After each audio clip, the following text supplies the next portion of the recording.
साई की बात।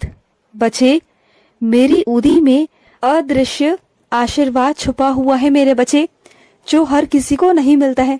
उसी को मिलता है जो मुझ पर विश्वास करते हैं, जो मेरी उदी पर विश्वास करते हैं। जो मेरी उदी में शक्ति छुपी है ना, जो ताकत है, वो हर किसी को नहीं मिलती। क्योंकि कोई मेरे बच्चे मेरी उदी को मिट्टी समझकर लगाते हैं, राख समझकर लगाते हैं, और कई मेरी उदी को मेरा रूप समझकर लगाते हैं, मेरा आशीर्वाद समझकर लगाते हैं। और जो मेरा आशीर्वाद समझकर लगाते हैं ना, उन्हें हमेशा उदी कारागार होती है, हमेशा। और उन्हें लीला दिखाती ही दिखाती है मेरे बच्चे। और सुनो, जो तुम्हारी परिस्थितियां देखकर जो लोग तुमसे किनारा कर गए ना, तो करने दो। उनकी सही चीज यही थी, उनकी सही औकात ही यही थी कि वो ऐसे ही थे। तो तुम परेशान मत होना, क्योंकि वो यही थे, उनका असली चेहरा यही था जो तुम्हारे सामने आ तो गया ना। तो इस चीज का शुक्र मनाओ कि हाँ, उनका असली चेहरा तुम्हारे सामने आ गया, क्योंकि ना वो ना आज तुम्हारे थे, ना वो कल तुम्हारे हैं। तो बस ऐसे लोगों से दूर जितनी जल्दी हो जाओ ना, उतनी जल्दी तुम्हारे लिए अच्छा है। मैं नहीं चाहता कि तुम किसी वहम में जियो। तो बहुत अच्छा हुआ, बल्कि तुम्हें शुक्र करना चाहिए कि जो होता है वो अच्छे के लिए होता है। और सुनो, जब से तुमने मेरा ये साथ पाया है ना, तो तुमने सारी चिंताएं मेरे चरणों में छोड़ दी हैं। और यही बात तुम्हारी मुझे सबसे अच्छी लगती है कि तुमने सब कुछ अपने साईं पर समर्पित कर दिया है, अपने साईं पर भरोसा करते हो तुम। ये सबसे अच्छी बात है मेरे बच्चे, सबसे अच्छी बात है। और यही ना मुझे बहुत अच्छा लगता है।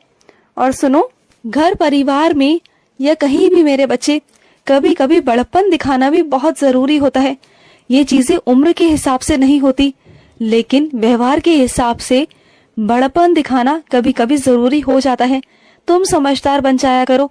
अगर सामने वाला अटक जाता है ना किसी चीज पर, तो तुम एक कदम पीछे हो जाया करो, क्योंकि अगर वो नहीं समझ रहा ना, तो वो उसकी बेवकूफी है।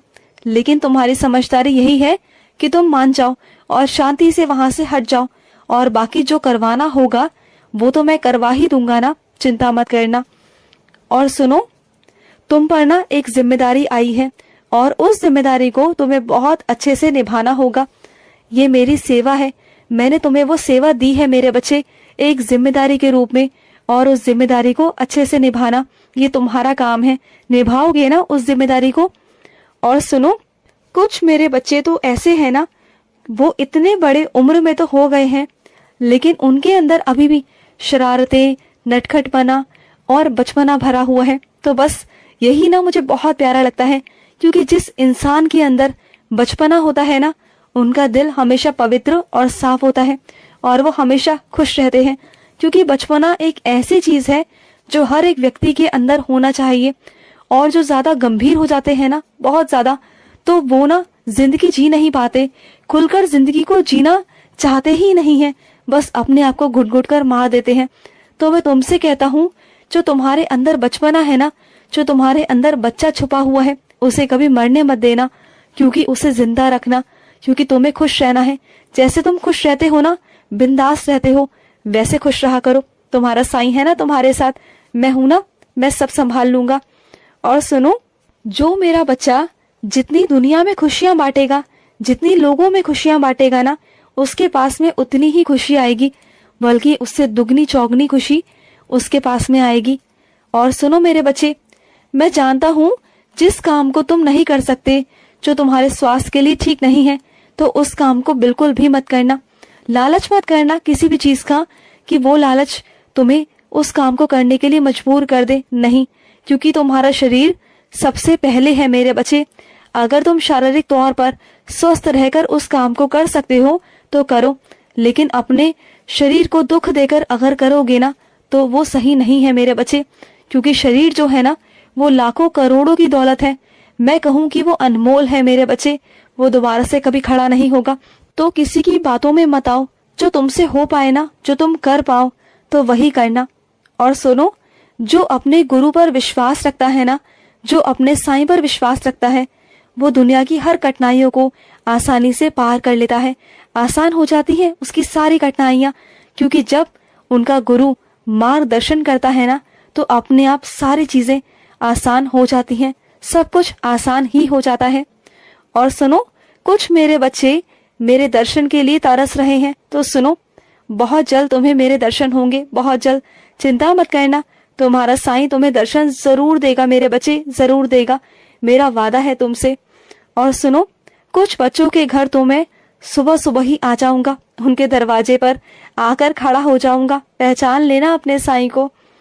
और सुनो मेरे बच्चे, गुरुवार के दिन मेरे मंदिर जरूर आना, सिर्फ आना ही नहीं, मेरे पास आकर दीपक जलाकर जाना, जरूर आना मेरे पास, जरूर मेरे बच्चे, मुझे तुम्हारा इंतजार रहेगा। और एक दीपक नहीं, 2 दीपक जलाना, एक श्रद्धा का और एक सबूरी का मेरे बच्चे, तुम्हें 2 दीपक जलाने हैं मेरे बच्चे, 2 दीपक। और सुनो, जो बच्चे मेरे साईं में आ जाते हैं ना, जिन पर मेरी छत्र छाया रहती है ना, उनका जिंदगी हमेशा संवर जाती है, बिखरी जिंदगी को मैं संवार देता हूँ मेरे बच्चे।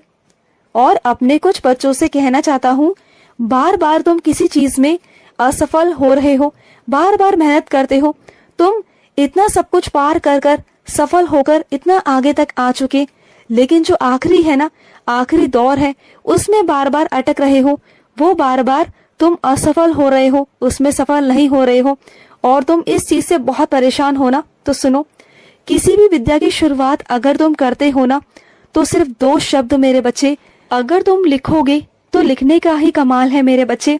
और कैसे ना तुम्हारी शिक्षा फलीभूत नहीं होगी मेरे बच्चे, सब कुछ लिखने का है। और विश्वास रखो कि तुम्हारा साईं जो भी तुमसे कुछ कहता है, तुम्हें कुछ आदेश देता है ना, तो वो सब सही होता है। अगर इस विश्वास के साथ में अगर तुम अपने कागज पर, अपनी कॉपी पर अगर साईं लिखोगे ना, ओम साईं लिखोगे ना, सिर्फ 2 शब्द लिख दोगे ना, तो वो शब्द सिद्ध होकर रहेंगे। और वो कैसे नहीं सिद्ध होंगे, क्योंकि वो एक नमस्कार का रूप होते हैं। लिखने से पहले ही अगर तुम मुझे नमस्कार कर दोगे ना, तो सब कुछ मैं ही लिखवाऊंगा तुमसे, और तुम्हारी परीक्षा में तुम उत्तीर्ण रहोगे। इस बार तुम्हें सफल होने से कोई नहीं रोक सकता, कोई भी मेरे बच्चे। और सुनो, अगर कोई अहंकार करता है ना, तो करने दो।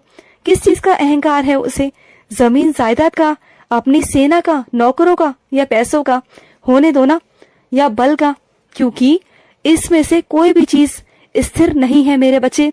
सब कुछ अस्थिर है, सब कुछ नाशवान है, एक दिन सब कुछ नष्ट हो जाएगा, सब कुछ देखते देखते सब कुछ नष्ट हो जाएगा, सब कुछ। अगर कोई तुमसे ऐठता है, तुम्हें कोई धमकाता है, तो सुनो, वो उसकी ताकत नहीं, वो उसकी सबसे बड़ी कमजोरी है, सबसे बड़ी कमजोरी।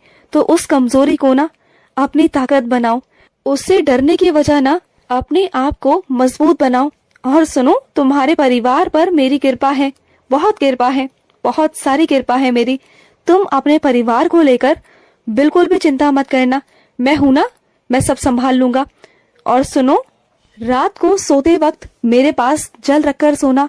तुम्हारे साईं को बहुत प्यास लगती है रात को, और फिर मैं तुम्हें उठाता नहीं हूँ, तो मेरे पास जल रखकर सोना। मुझे बहुत प्यास लगती है, मेरा गला सूखता है मेरे बच्चे, खुश रहो। और सुनो, जो तुम्हारे ऊपर बहुत बड़ी बला आई हुई थी ना मेरे बच्चे, बहुत बड़ा संकट था, उसे मैंने टाल दिया है मेरे बच्चे। तुम सोच भी नहीं सकते कि कितनी बड़ी घटना घटित हुई है तुम्हारे साथ कल, और कितना बड़ा कुछ हो सकता था। मैंने बचाया है तुम्हें वहां से। पर अब चिंता मत करो, सब कुछ ठीक हो चुका है, और भी मैं ठीक कर दूंगा। बस इतना समझ लो, परेशान मत हो कि बाबा ऐसा क्यों हुआ, बल्कि ये समझो कि बहुत बड़ा कुछ संकट था तुम पर, जो सूक्ष्म कर टाल दिया मैंने, वरना इसका बहुत बड़ा अंजाम हो सकता था, जिसके बारे में तुम सोच भी नहीं सकते थे। तो थोड़ा सा धैर्य रखो, सब ठीक हो जाएगा, खुश रहो। आज का साई संदेश समाप्त हुआ।